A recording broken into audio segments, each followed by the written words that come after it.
Hey there, boys and girls, and welcome to episode 285 of Sonic Boom TV. This is the Winger episode.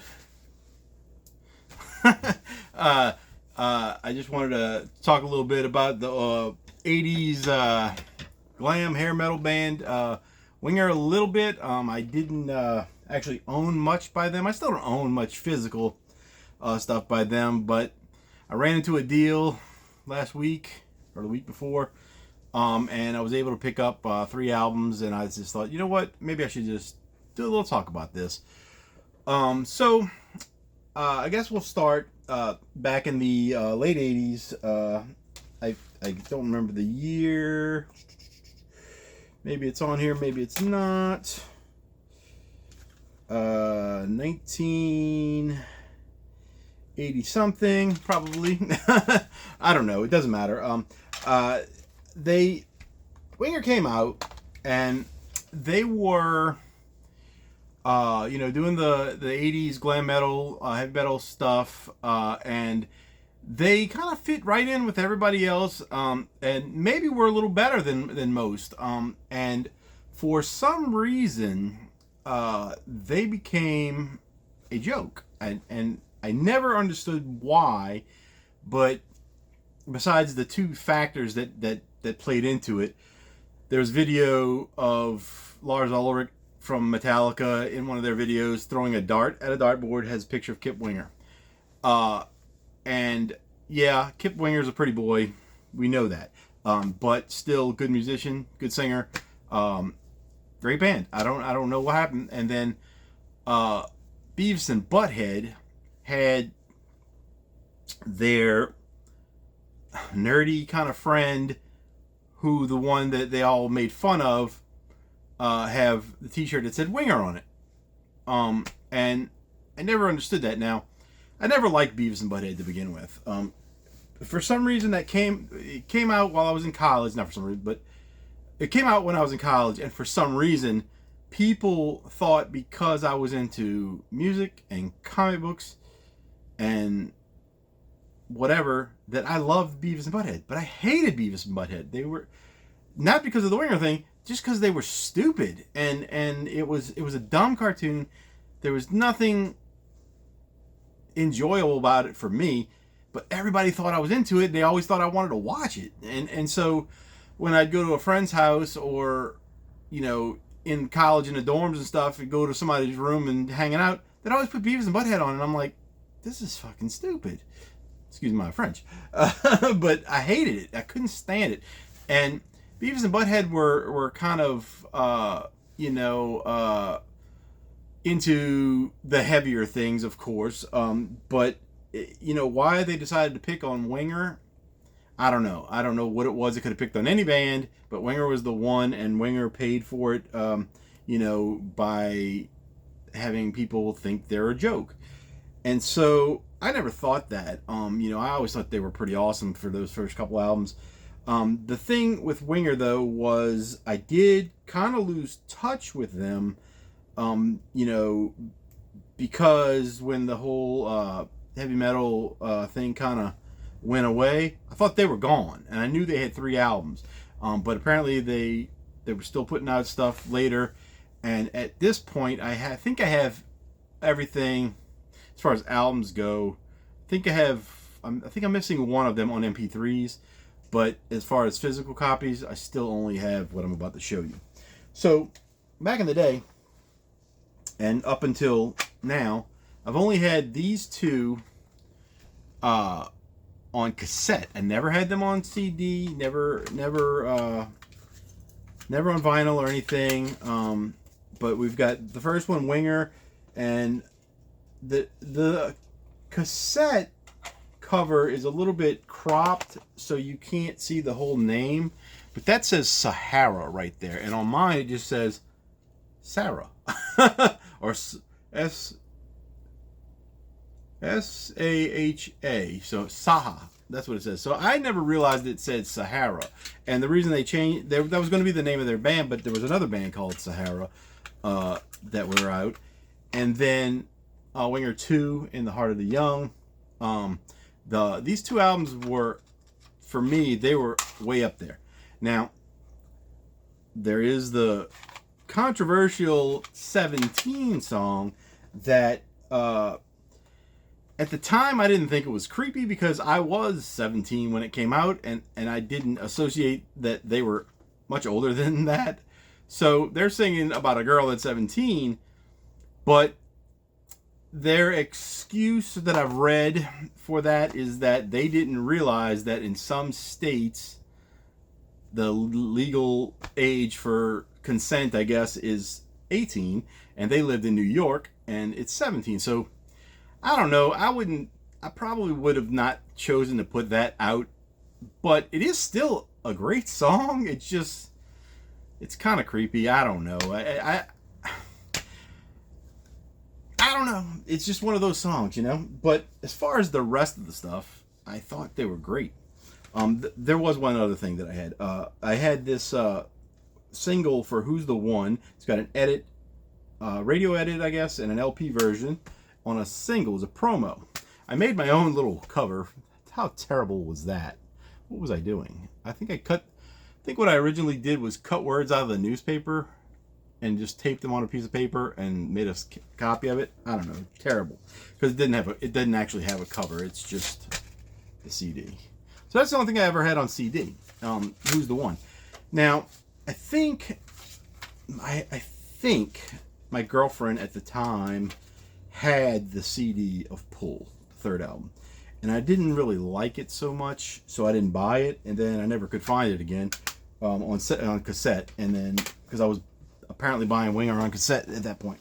So anyway, about 2 weeks ago, maybe less, I was watching the on Whatnot, the Spin Me Round store, and they do this thing where they sell records at like $30, then $25, then $20, and that's what they start at. And most of the time, you get them for whatever that flat price is.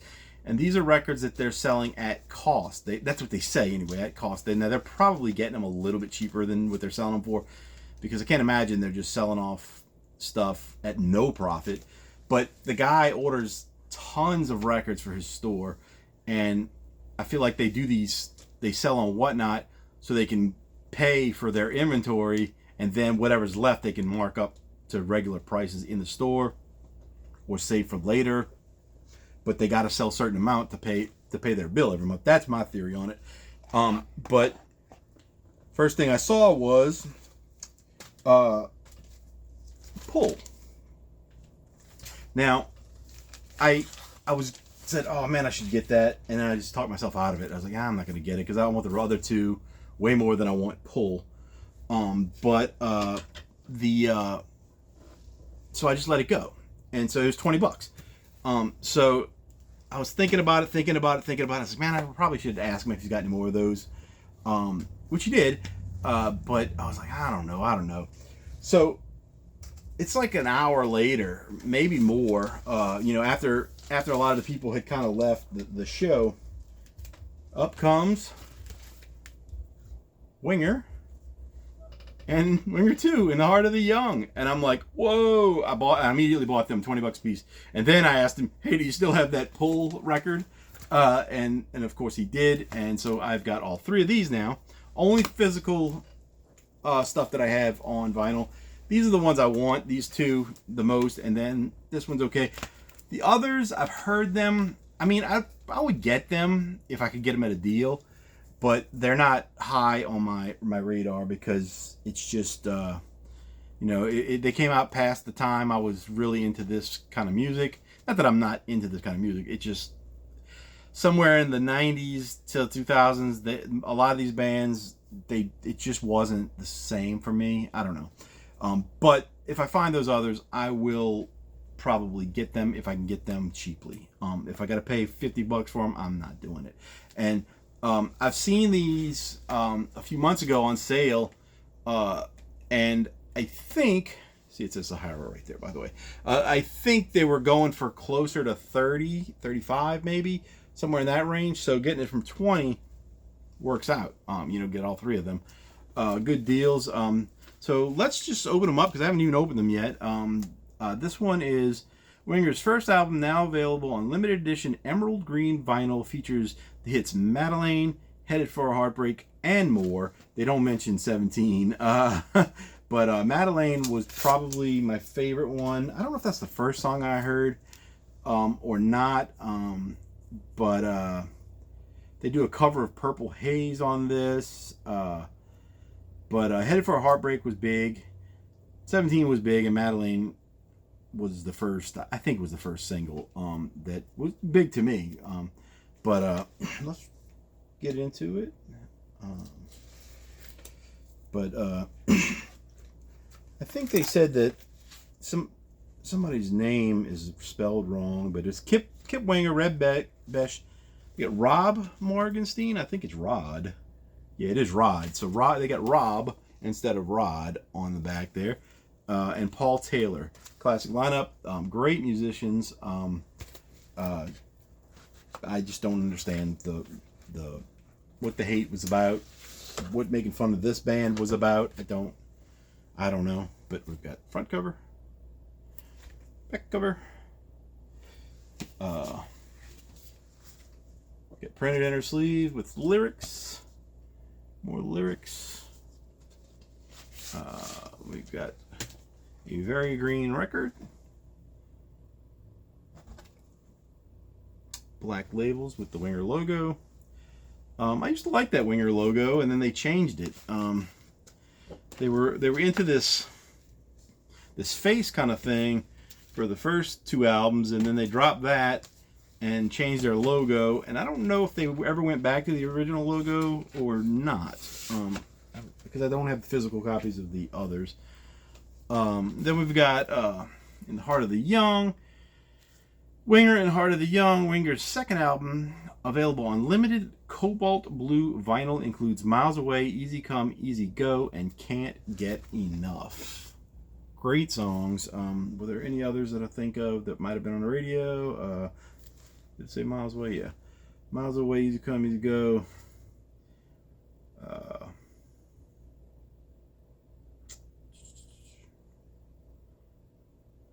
You're the Saint, I Am the Sinner. That's a good one.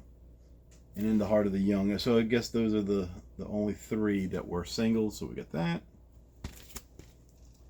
And that. Now look at that. Look how pretty they are. Look at Kip. Come on. That's why they made fun of him, because he was a pretty boy. And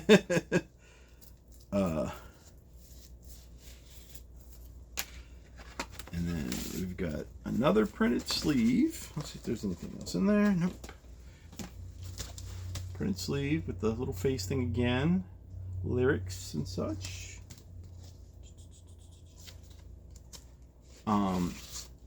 Yeah, I would definitely recommend these first two albums to anybody that's into that, 80s glam metal kind of stuff. Nice blue. Pretty blue. And go finger. The first two albums are just great. I know Dan from Off the Charts really likes Pull, third album. I'm going to give it, a better chance because I haven't in a long time. I haven't, it was okay. I just never thought it was the best one, or anything like that. And then lastly, we've got Pull. And like I said, I got these all from Spin Me Around Store or Spin Me Around Records or whatever they're called on VC, not VC, on Whatnot. But we got Winger Pull, Winger's third album, now available on limited edition Apple Red vinyl. Includes the hit single Down Incognito. That song is okay. That's not, I don't like that one that much. Is, I thought Who's the One, which was kind of a ballad, was way better than that song. But I don't think they had put any singles out after that for this album. But let's see if I could. No, none of these sound like they were singles to me. This one's got a nicer inner sleeve with color and lyrics. And then we've got the plain old red vinyl with the center labels are pretty boring on these, just with their logo. But whatever, it is what it is. But you know, it's kind of Winger was kind of like the first Nickelback kind of thing, where people just decided they hate on them for no apparent reason except for nothing. You know, I mean, I'm not a huge Nickelback fan either, but I don't make fun of them like they're the worst thing that ever walked the earth. I mean, I bought the first album, you know, by them, you know, but I don't know. It's like way too much. It's like it becomes part of the what do they call that? Part of the culture, I guess. Because once a band is made fun of enough, it's assumed that you're supposed to make fun of them, I guess. You know, it's happened with even with Metallica, who used to be like considered the greatest thing in the world. Now people just like to make fun of Metallica for no specific reason besides that everybody else is doing it.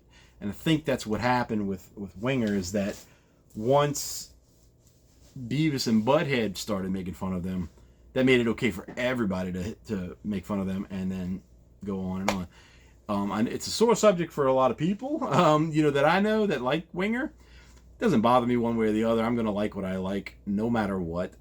You know, if you've watched my channel, you see I show all kinds of stuff and all kind of genres, and there are things that are, you know, heavy metal. There are things that are alternative. There are things that are pop. There are things that are, you know, grunge or whatever, that, you know, punk stuff, that are all on the same level of awesome, you know, to me, that, you know, nobody can tell me any differently that I would believe. You know, it's just a matter of what you like. So I would suggest getting the first two, get the third one if you can. The newest one I listened to pretty much. That one's pretty good too. I think it's called 7 or 9. I can't remember. It's a number. I know that. But I don't have it. I was going to buy it at one point, and then I said, well, if I can't get those first two, I'm just going to wait on this one and maybe get it later. I don't know. And I never did. So, but now that I got the first two, maybe I'll try to find that last one and work my way back through the others. But it's a good band. If you like, you know, 80s hair metal, glam metal stuff, fits right in. Top level kind of stuff for that kind of music. And get out there and check it out, and go on to Off the Charts channel, and I'm sure he's got some things to say about Winger as well, because that's one of his favorite bands. So go over there and check Dan out, and he'll help you understand more about all things Winger. But for now, these are my new ones. I've got a lot of stuff that I got in because I did kind of go crazy when I started seeing $20 records. So I bought a few at a time here and there over the weeks, you know, last few weeks. And so I've probably got 10 or 12 more albums to show, and I got 2 in the mail, I think, and I'm gonna be ordering 2 tonight, if I don't forget, from Dead Broke Records. So anyway, that's it for this episode. Wanted to keep it short and made it under 20 minutes, so that's it. Talk to you guys later. Bye.